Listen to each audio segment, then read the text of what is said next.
that from the very beginning of Texas history has always been here for the great state of Texas. And while there is apparently progress in terms of Congress's plan to hatch out a border deal, Allowed in these waters between the United States and Mexico. And so it's highly recognized that buoys were. And we also note this: Florida's been sending members of the National Guard along with state law enforcement officers to Texas. Drifted toward the Mexico side. And so out of an abundance of caution, Texas went back. Our first ever deployment of the Florida State Guard. And the goal is to help Texas.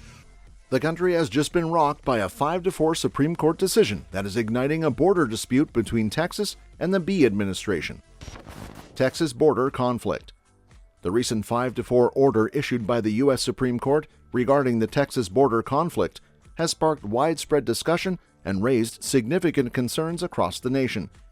The case at the center is the Department of Homeland Security versus the state of Texas, a battle over border security that has gained national attention. Governor Greg Abbott's reaction to the Supreme Court order has added another layer to the complexity of the situation. In a letter to the Biden administration, Governor Abbott argues that the state of Texas has a right to self-defense under Article 1, Section 10, Clause 3 of the United States Constitution. Despite the Supreme Court order, Abbott claims that the Biden administration has failed to fulfill its duties to protect Texas against an invasion, leading the state to engage in its own self-defense. This contention has set the stage for a conflict between the state of Texas, the Biden administration, and the Supreme Court. Additionally, other states are now becoming involved in the ongoing debate. To fully grasp the implications of the Supreme Court order, it is crucial to delve into the background of the case. The order overruled a preliminary injunction granted by a 3-judge panel of the Fifth Circuit, part of the Fifth Circuit Court of Appeals. This panel's decision prevented the United States Border Patrol from interfering with concertina wire or C-wire installed by Texas along 29 miles of municipal and private land in the Eagle Pass area. Texas initiated the legal proceedings by suing the federal government in a Texas federal district court, alleging trespass and violations of the Administrative Procedures Act. The district court initially granted a temporary restraining order preventing the government from interfering with the C-wire, except in cases of medical emergencies. Subsequently, Texas sought a preliminary injunction to prevent the federal government from cutting the wire, while the case proceeded through the legal process.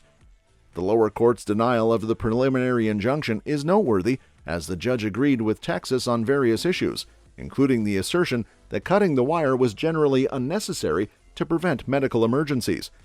This legal dispute not only highlights the intricacies of the border conflict, but also draws attention to broader issues, drawing parallels with the developments in the context of the Second Amendment.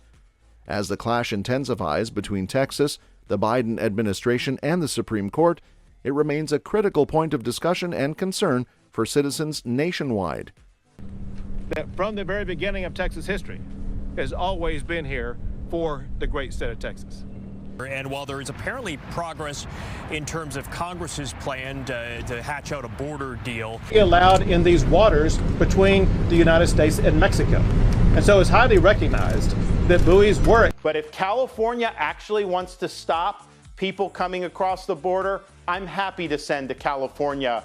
And we also note this: Florida's been sending members of the National Guard along with state law enforcement officers to Texas. Legal battle unfolds. Despite the extensive legal arguments and appeals made by Texas, the judge ultimately denied the state's request for a preliminary injunction. Undeterred, Texas promptly appealed this denial to the Fifth Circuit Court of Appeals.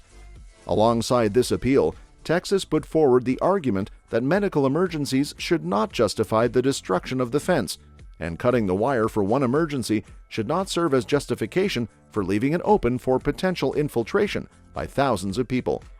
Simultaneously, Texas sought an emergency injunction during the appeal process, essentially asking the Fifth Circuit Court of Appeals to maintain the existing state of affairs until a final determination was reached. The Fifth Circuit Court of Appeals did grant the emergency injunction pending the appeal. In response, the federal government swiftly filed an emergency application with the Supreme Court, expressing dissatisfaction with the Fifth Circuit Court of Appeals decision. they sought to have the Supreme Court intervene early and overturn the injunction granted by the Fifth Circuit Court of Appeals, which preserved the status quo during the appeal. Upon review, the Supreme Court issued a 5-4 order, siding with the government's request to vacate the administrative stay. The emergency application reached Justice Alito, who handles such matters arising from the Fifth Circuit. The court's order simply states that the application to vacate the injunction presented to Justice Alito and referred by him to the court is granted. The order specifies that the December 19, 2023 order of the United States Court of Appeals for the Fifth Circuit is vacated. Notably, Justices Kavanaugh and Thomas, along with Justice Gorsuch, rejected the request to lift the injunction. Drifted toward the Mexico side. And so, out of an abundance of caution, Texas went back. Our first ever deployment of the Florida State Guard.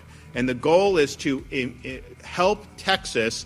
This is an invasion by people we don't know who they are, where they're coming from, or the danger they may pose. Avoid those scenes. They don't want any staging here in Shelby Park. What they want is for migrants to know you will be blocked. There are people on the terrorist watch list that are apprehended all the time coming across the border. Implications and responses. What this means is that ultimately, the Supreme Court voted in favor of removing the temporary injunction that the Fifth Circuit had put in place while reviewing the appeal. Effectively, the Supreme Court is allowing the lower court's denial of the injunction to take effect. In a somewhat indirect manner, the Supreme Court lifted the restrictions on the Border Patrol, which had barred them from cutting the wire in that specific area.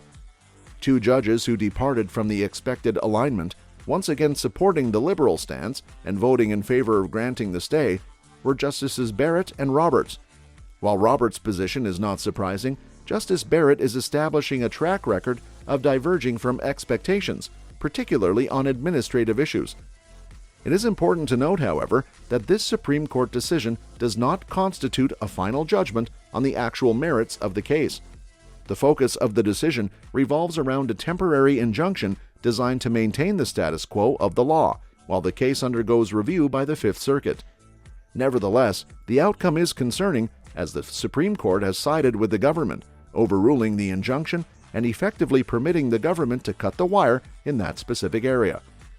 In response to the Supreme Court order, the executive branch of the U.S. asserts a constitutional duty to enforce federal laws protecting states, including current immigration laws. Governor Abbott of Texas addressed the Biden administration in a letter, accusing the federal government of breaking the agreement between the U.S. and the states. The letter contends that President Biden has refused to enforce these laws and has, in fact, violated them. Furthermore, the letter argues that the administration's failure to fulfill its duties, as required by Article 4, Section 4, has triggered Article 1, Section 10, Clause 3, reserving the right of self-defense to the state. Than they do in Texas for the time being. This is happening as a coalition of Republican governors prepares to head to the Texas border this weekend. Governor DeSantis said today that he's deploying members of the Florida State Guard and the Florida National Guard both to Texas. On the border, then the borders are for the United States of America. It is an insult. Operations along the Texas border. All of this in addition to the hundreds already deployed. Saw an illegal immigrant who had come across the border illegally 4 times. Supreme Court order. In a response to the Supreme Court's recent order, Governor Abbott of Texas called in the Texas National Guard to secure specific areas and prevent the Border Patrol from cutting the wire. Despite the Supreme Court's stance, Governor Abbott claims constitutional authority for his actions. In retaliation, the Biden administration issued a 24-hour ultimatum for Texas to allow Border Patrol to cut the wire. When this did not happen, President Biden threatened to potentially federalize the National Guard and imposed sanctions against the state of Texas. This ongoing issue has garnered support from Border Patrol unions in the area and several U.S. states backing Texas and Governor Abbott. Meanwhile, Texas continues its efforts to fortify the border by installing new sections of walls and wires, not only in the Eagle Pass area, but potentially in other regions as well. After the Supreme Court's 5-4 order, the Fifth Circuit Court of Appeals once again took up the case. Due to the appeal being kicked back, the court decided to place the matter in abeyance and return it to the district court judge for a brief 60-day period. During this time, the lower court will gather the factual records required for the appeal. Originally scheduled to hear oral arguments on February 8, 2022, these arguments have been withdrawn, and the case is now undergoing a limited remand to gather additional factual evidence. The court has mandated the submission of documents, emails, and other materials related to the entire border wall issue, including wire barriers under dispute. The court specifically requested all evidence related to Texas and its agents examining actions that might hinder the federal government from accessing these areas and fulfilling specific duties. While the Fifth Circuit three-judge panel has not closed the door on revisiting the case, they have indicated a potential expedited review once they receive more factual information. This provides a snapshot of the current legal battle regarding the Texas border dispute, encompassing the aftermath of the Supreme Court order, government responses, and the ongoing court proceedings. Though not directly related to the Second Amendment, it holds significant implications for the country, as evidenced by congressional reactions, such as the introduction of the private paramilitary ban bill, spurred by events in Texas where various militia groups supported the state along the border. The similarities across different situations continue to shape the broader context. Putting up razor wire, doing other things to keep illegal aliens out.